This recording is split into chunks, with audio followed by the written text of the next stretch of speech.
Assalamualaikum warahmatullahi wabarakatuh.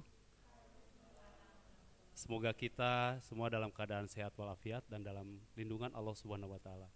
Perkenalkan, nama saya Rahmat Ugraha, pengajar mata pelajaran PJOK dari SMP Negeri 1 Kota Cirebon.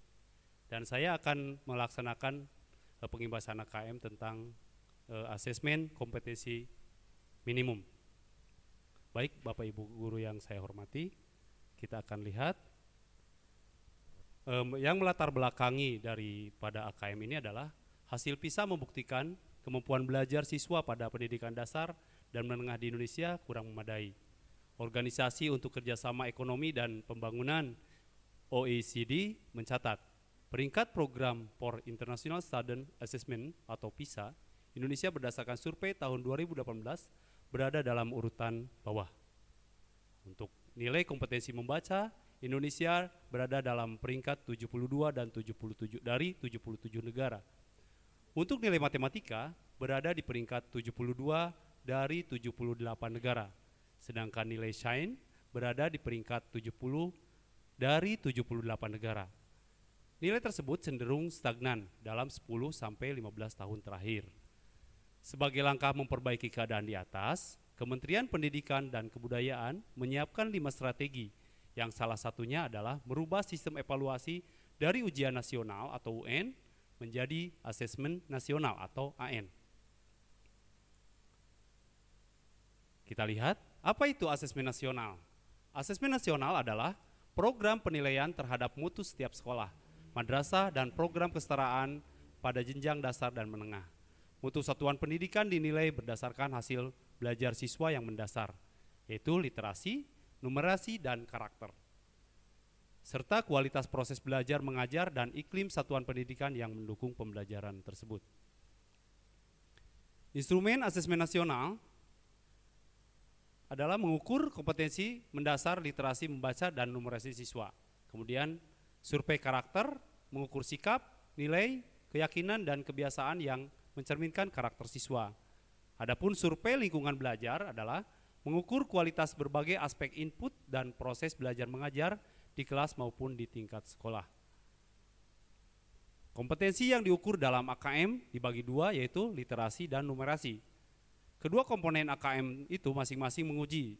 Yang pertama adalah keterampilan berpikir logis sistematis. Yang kedua adalah keterampilan bernalar menggunakan konsep serta pengetahuan yang telah dipelajari. Yang ketiga adalah keterampilan memilah serta mengolah informasi. Kompetensi yang diukur dalam AKM yaitu komponen AKM literasi membaca. Konten. Kita lihat di sini ada teks informasi. Teks yang bertujuan untuk memberikan fakta, data, dan informasi dalam rangka mengembangkan wawasan serta ilmu pengetahuan yang bersifat ilmiah. Kemudian ada teks fiksi. Teks yang bertujuan untuk memberikan pengalaman, mendapatkan hiburan, menikmati cerita, dan melakukan perenungan kepada pembaca. Kemudian selain konten juga ada proses kognitif. Nah, proses kognitif di sini adalah menemukan informasi, mencari, mengakses, serta menemukan informasi tersurat dari wacana. Kemudian interpretasi dan integrasi. Memahami informasi tersurat maupun tersirat, memadukan interpretasi antar bagian teks untuk menghasilkan interferensi. Kemudian evaluasi dan refleksi, menilai kredibilitas, kesesuaian maupun keterpercayaan teks, serta mampu mengaitkan isi teks dengan hal lain di luar teks. Kemudian komponen berikutnya adalah konteks. Yang pertama ada personal, berkaitan dengan kepentingan diri secara pribadi. Kemudian konteks sosial budaya, berkaitan dengan kepentingan antar individu, budaya, dan isu kemasyarakatan. Konteks yang ketiga adalah konteks saintifik, berkaitan dengan isu, aktivitas, serta fakta ilmiah, baik yang telah dilakukan maupun futuristik. Kemudian kompetensi yang diukur dalam AKM tersebut, baik itu konten, proses kognitif maupun konteks, yaitu pada numerasi konten dibedakan menjadi 4 kelompok, yaitu yang pertama adalah bilangan, kedua pengukuran dan geometri, yang ketiga data dan ketidakpastian, yang keempat adalah aljabar. Nah, di sini ada perbedaan antara ujian nasional dan asesmen nasional. Berikut perbedaan ujian nasional dengan asesmen nasional. Ujian nasional hanya mengukur capaian hasil belajar kognitif individu secara peserta didik di akhir jenjang. Kemudian ujian nasional hanya diperuntukkan bagi SMP, SMA, dan SMK. Subjek penilaian ujian nasional akan mengambil keseluruhan siswa. Kemudian model soal ujian nasional pilihan ganda dan isian singkat periode tes hanya 4 hari. Kemudian ujian nasional yang mengevaluasi murid secara individu. Nah, perbedaannya asesmen ujian nasional dengan asesmen nasional. Yang di asesmen nasional memotret input, proses, hingga output satuan pendidikan yang digunakan untuk mengevaluasi kinerja satuan pendidikan. Kemudian asesmen nasional dilaksanakan oleh semua satuan pendidikan. Pelaporan asesmen nasional diberikan kepada satuan pendidikan dan dinas pendidikan. Asesmen nasional dilaksanakan pada seluruh jenjang, yaitu SD, SMP, SMA, dan SMK. Kelas 5 SD, 8 SMP, dan 11 SMA atau SMK.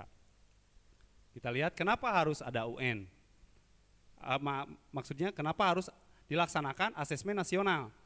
Beberapa poin evaluasi berikut ini menjadi pertimbangan untuk menghentikan pelaksanaan ujian nasional dan menetapkan penyelenggaraan asesmen nasional. Yang pertama adalah butir soal UN hanya mengukur kemampuan kognitif siswa, sehingga input dan proses pembelajaran kurang dapat tergambarkan dengan baik. Hal ini belum sejalan dengan tujuan pendidikan yang ingin mengembangkan kemampuan berpikir tingkat tinggi serta kompetensi lain yang relevan dengan abad 21 sebagaimana tercermin pada kurikulum 2013. Yang kedua, ujian nasional kurang dapat dimanfaatkan guru untuk memperbaiki pembelajaran pada subjek siswa yang sama pada asesmen nasional dirancang untuk memberi dorongan lebih kuat ke arah pengajaran yang inovatif dan berorientasi pada pengembangan kompetensi, termasuk di dalamnya kemampuan bernalar. Kemudian yang ketiga, UN kurang optimal sebagai alat untuk mengevaluasi mutu pendidikan secara nasional. Hal ini disebabkan bukan sebagai asesmen, UN diterapkan di akhir jenjang pendidikan lebih sebagai asesmen of learning yang mengukur capaian akhir, bukan sebagai asesmen for learning yang mengukur proses pembelajaran. Hasil UN tidak bisa digunakan untuk mengakomodir kebutuhan belajar yang diperlukan oleh siswa. Kemudian tujuan dan manfaat asesmen nasional yaitu perubahan sistem evaluasi dari ujian nasional ke asesmen nasional merupakan upaya untuk memperbaiki kualitas pendidikan secara menyeluruh.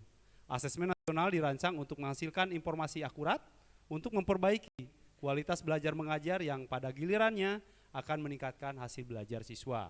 Yang pertama adalah asesmen nasional menghasilkan informasi untuk memantau perkembangan mutu dari waktu ke waktu dan kesenjangan antar bagian di dalam sistem pendidikan. Misalnya di satuan pendidikan antara kelompok sosial ekonomi di satu wilayah, antara sekolah negeri dan swasta, antar daerah ataupun antar kelompok berdasarkan atribut tertentu. Yang kedua adalah asesmen nasional bertujuan untuk menunjukkan apa yang seharusnya menjadi tujuan utama sekolah, yakni pengembangan kompetensi dan karakter siswa. Ketiga, asesmen nasional juga memberikan gambaran tentang karakteristik esensial sebuah sekolah yang efektif untuk mencapai tujuan utama tersebut. Hal ini diharapkan dapat mendorong sekolah dan dinas pendidikan untuk memfokuskan sumber daya dan perbaikan mutu pembelajaran. Maka dari itu, hasil asesmen nasional sendiri diharapkan mampu memberikan manfaat, bukan sekedar nilai belaka. Pada tahun 2021, Mendikbud telah menyatakan bahwa asesmen nasional dimaksudkan dengan peta awal mutu sistem pendidikan secara nasional. Asesmen nasional tidak akan digunakan untuk mengevaluasi kinerja sekolah maupun daerah. Baik, kemudian bentuk dan teknis pelaksanaan asesmen nasional. Kita lihat, Bapak Ibu guru sekalian, asesmen nasional Yang pertama adalah asesmen kompetensi minimal. Kemudian itu ada terbagi menjadi 4 bagian. Asesmen literasi membaca yang asesmen kompetensi minimal dibagi menjadi 2, asesmen literasi membaca dan asesmen numerasi. Asesmen literasi membaca dibagi 4. Yang pertama adalah memahami, menggunakan, dan mengevaluasi serta merefleksi. Kemudian asesmen numerasi dibagi 3 menjadi memahami, mengaplikasi, dan bernalar. Kemudian setelah asesmen kompetensi minimal AKM, nanti akan diadakan survei karakter. Kemudian survei lingkungan belajar. Nah, di sini ada petunjuk dan teknis pelaksanaan asesmen nasional. Yang pertama berbasis komputer dan bersifat adaptif. Kemudian yang kedua petunjuk teknis pelaksanaan asesmen nasional peserta AKM-nya seluruh satuan pendidikan, tidak semua murid. Kemudian pemilihan sampel acak. Nah, adapun jadwal pelaksanaan daripada AKM asesmen nasional, yang pertama untuk SD, MI, dan paket A atau ULA. Hari pertama kita lihat teknisnya, tes literasi berwaktu 75 menit, kemudian hari pertama juga survei karakter 20 menit, kemudian hari kedua tes numerasi 75 menit, kemudian survei lingkungan belajar 20 menit. Adapun SMP, MTS, dan paket B atau usia, hari pertama tes literasinya dilaksanakan selama 90 menit. Kemudian hari kedua tes numerasi 90 menit. Untuk SMA, SMA dan paket C atau ulia, untuk hari pertama dilaksanakan survei karakter 30 menit.